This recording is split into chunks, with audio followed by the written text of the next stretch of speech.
I really need to start doing more YouTube stuff, and now I'm going to do it, ladies and gents. So, obviously, I've been mapping for Doom 2, and it's been great.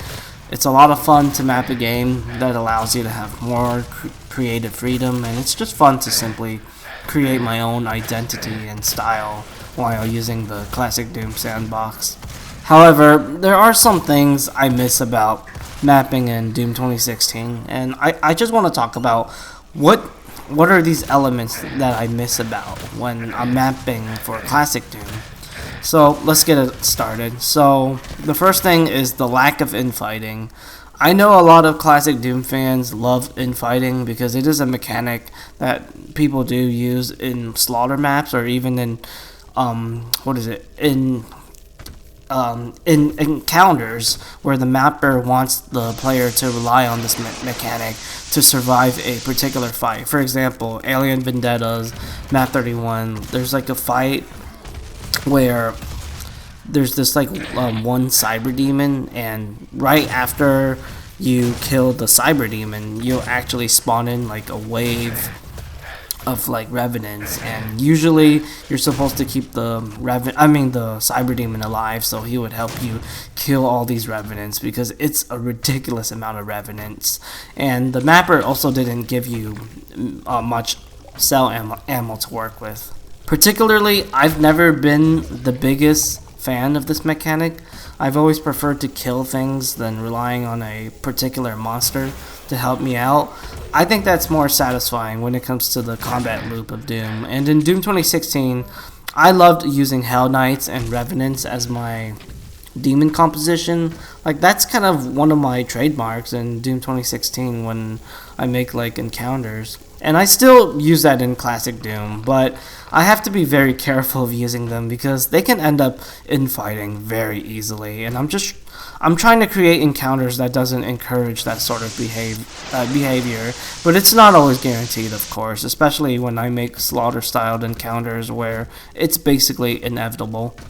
The second thing I miss about mapping in Doom 2016 while mapping for Doom 2 is making survival maps. In Doom 2016, survival maps are so different in terms of the playing experience versus just a standard campaign style level. I've been trying to theorycraft some ways that I can make like a survival map for classic Doom just using like the stock or / vanilla settings that's similar to my Doom 2016 survival styled maps, and it's what is it?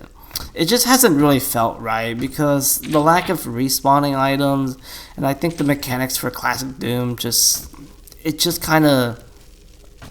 doesn't work as well compared to Doom 2016, because in Doom 2016 the quick switching and better demon AI, it really does help out the survival playing experience versus classic Doom.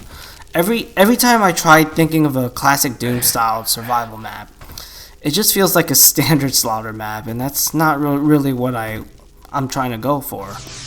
I love playing survival / horde modes and these kinds of games, so I was actually hoping that Night Dive would make like an official horde mode because they actually did it with Quake, but unfortunately they didn't do it with Doom, so that's why I've been trying to theorycraft if I can make a survival styled map for Doom 2, which is something I would love to play with randoms if I just want to play a map that's all about the combat and nothing else. But the more I think about making this sort of map, it really just feels like a half-baked slaughter map, and it's missing a lot of the important features from SnapMap that allowed me to create an engaging survival experience that totally feels different than a campaign-style SnapMap. Another thing I truly miss while mapping in classic Doom is the prop manipulation. In Doom 2016 mapping, it's always cool to see people use the many existing props and just try to be creative with them. Some people use them for different textures, some people create cool looking objects or pillars, and that was one of the fun things you can do in SnapMap. You obviously cannot do that in classic Doom, but you can obviously create all sorts of props because the creative freedom. But I do like the idea of using existing props and just trying to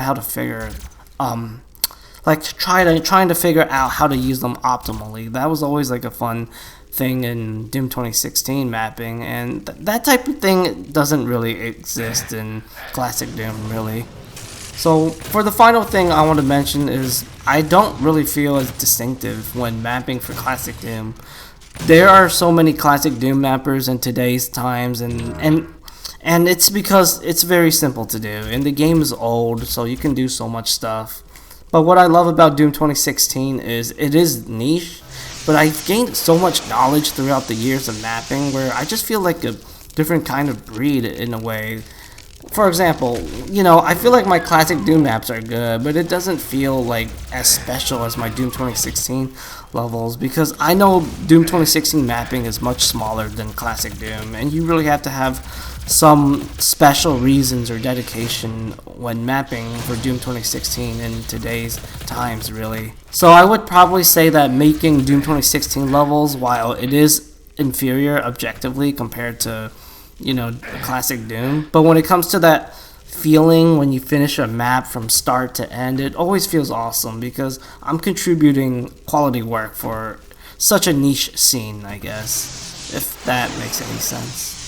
I think that's really all I gotta say. I just want to share some stuff that I missed about Doom 2016 mapping when, I've been mapping for Doom 2 for a decent amount of months now, and I'm getting close to finishing the final update for my campaign, and then I can pretty much release it on id Games Archive, and I'm hoping this version will be as good as the Kex version. That's all I gotta say. Thank you for watching, everyone.